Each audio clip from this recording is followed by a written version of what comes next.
Hello there, this is Mr. Williams, and this is my Week 2 reflection, a little bit of discussion from me about everything that was the week that was.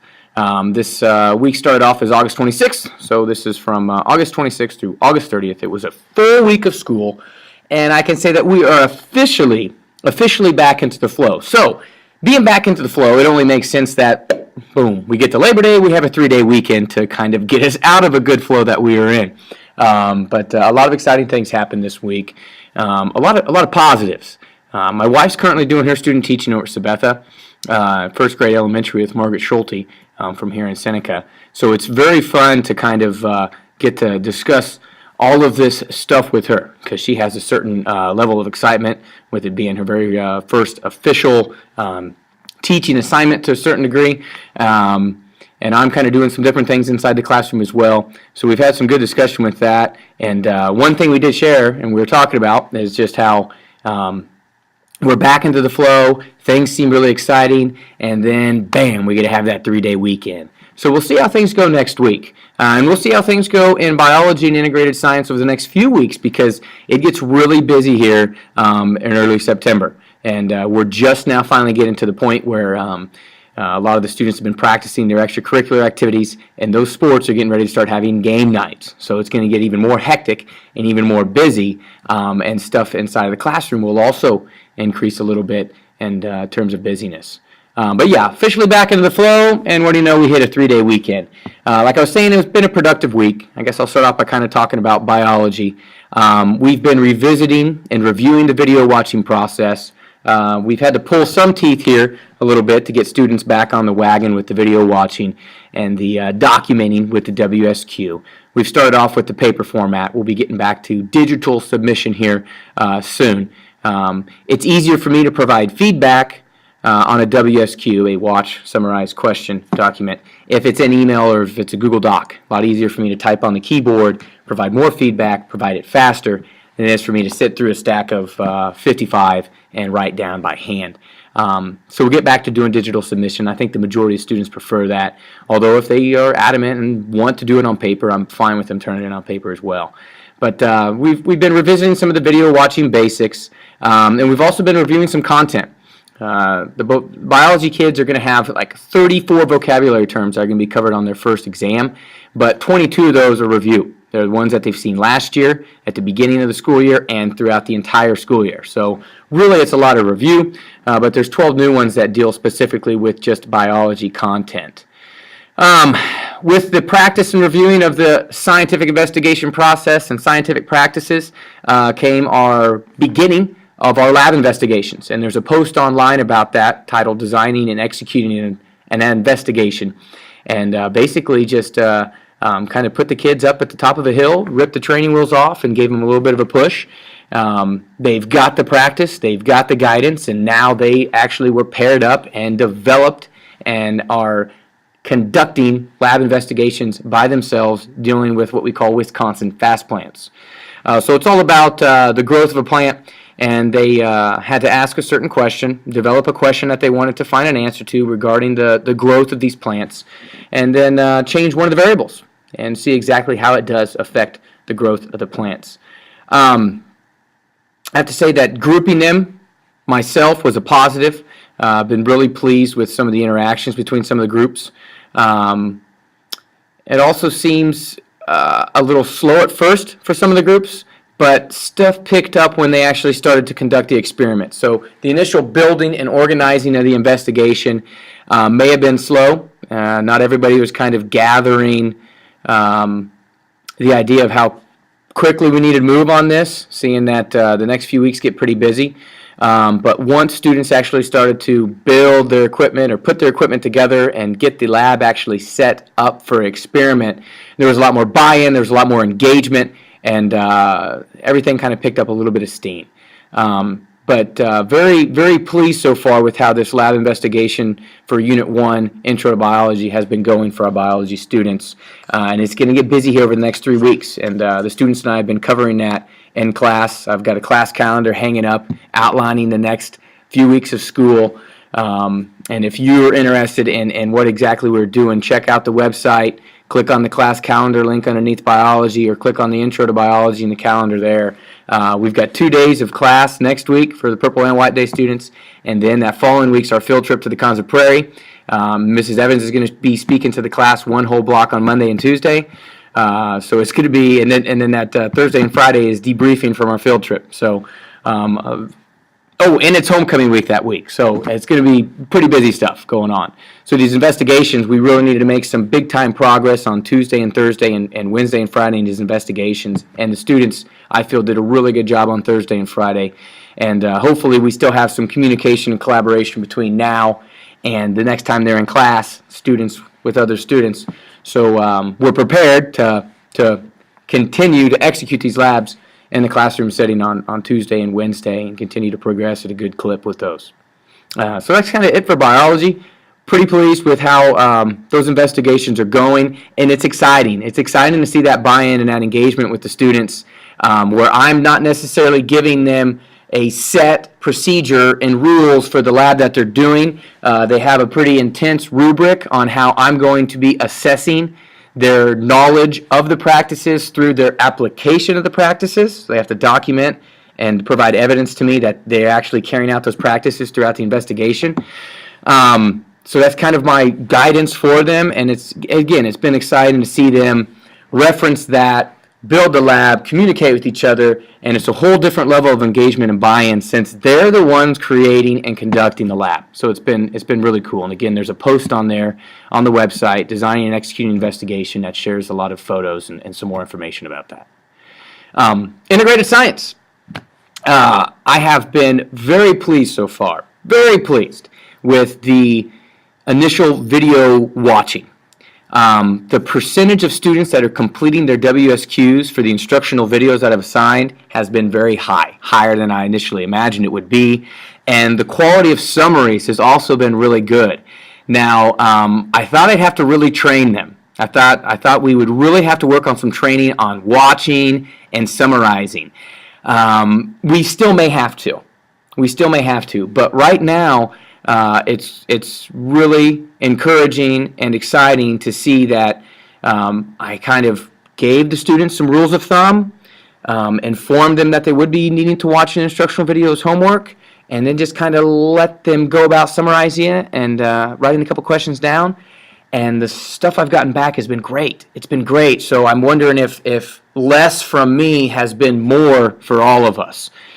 So that the old adage that sometimes less is more, that may be very well happening here with our freshmen regarding the introduction to instructional video watching.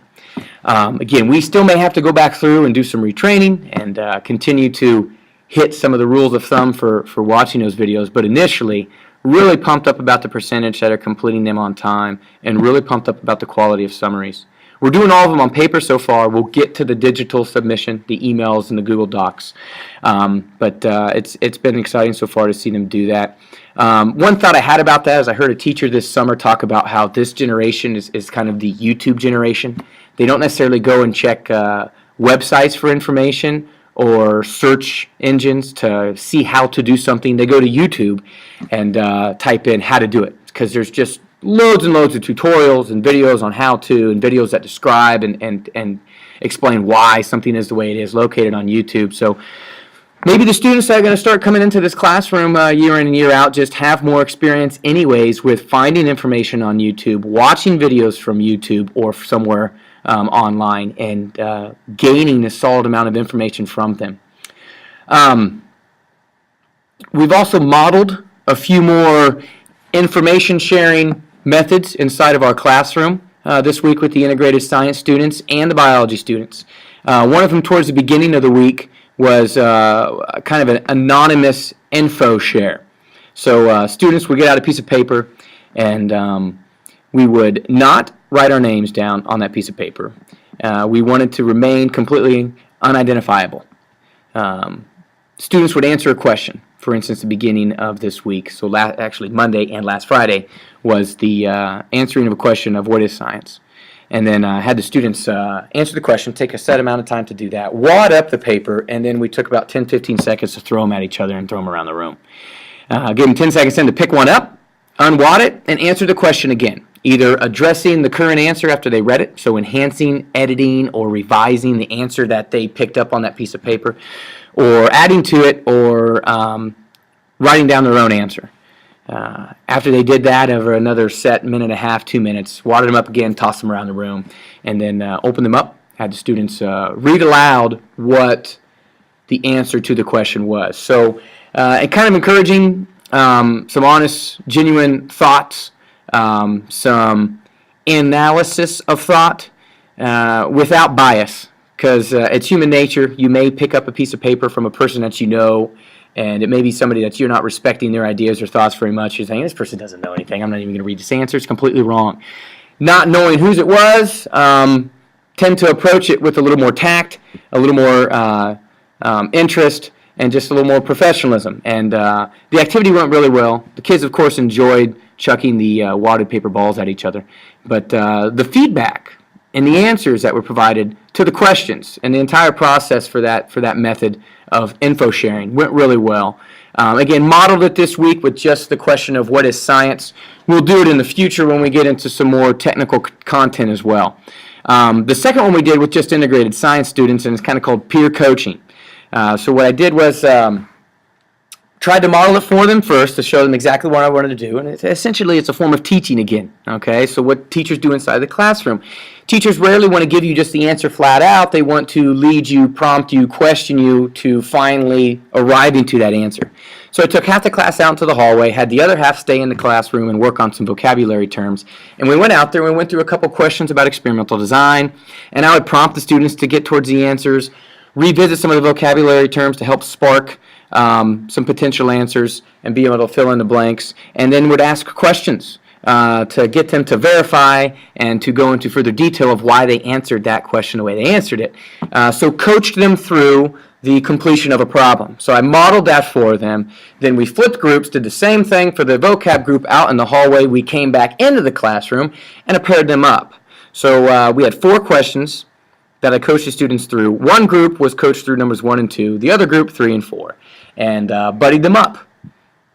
So one person would sit there and coach the other person through questions 1 and 2, or would be their guide through questions 1 and 2. And then they'd flip-flop, and the person that had the answers to 3 and 4, who I'd coached through 3 and 4, would then guide and coach the person who did 1 and 2 through questions 3 and 4. This worked great for some pairs, it worked okay for some others, and it was really difficult for some. Some of that's just based off of maybe who you're coaching. All right, that's not always a fantastic match. Sometimes in the coaching world, players don't necessarily match up with the coach, coaches with the players. And same thing in the teaching world. Sometimes there's just some character differences or cultural differences where it's just difficult to relay information and to understand. But for the most part, really exciting again to see students genuinely engaged, communicating with each other, and trying to guide and walk each other through the question and staying true to the process. And that's something I can really commend these freshmen on so far. 2 weeks into the school year, we've modeled 4 different ways modeled and practiced 4 different ways to really share information with each other and to communicate with each other. And for the most part, the buy-in and the approach to staying true to the process and doing the best that they can has been really good. That's kind of it for this week. Thinking back about it, that's pretty much everything we've done. I want to put one more plug in for the website. I'm going to continue to push this to the students. We talk about it every single day. I shared with 7th Block Integrated Science that I hope by the time we get to October you can finally just tell me, shut up, Mr. Williams. We know. We will check the website. We have checked the website. But until we get there, I'm going to continue to remind them and anybody that may be watching to go to the Nemaha Valley Science website for anything and everything that's happening inside this classroom and for anything and everything that students may need to be successful in this class. In addition to that, we've got the classic homework reminders here towards the bottom of the front page. So students should never, ever walk into the classroom not knowing what needs to be done or what we are going to be pursuing and conquering that day inside the classroom. Don't have internet at home? You're watching this video somewhere else?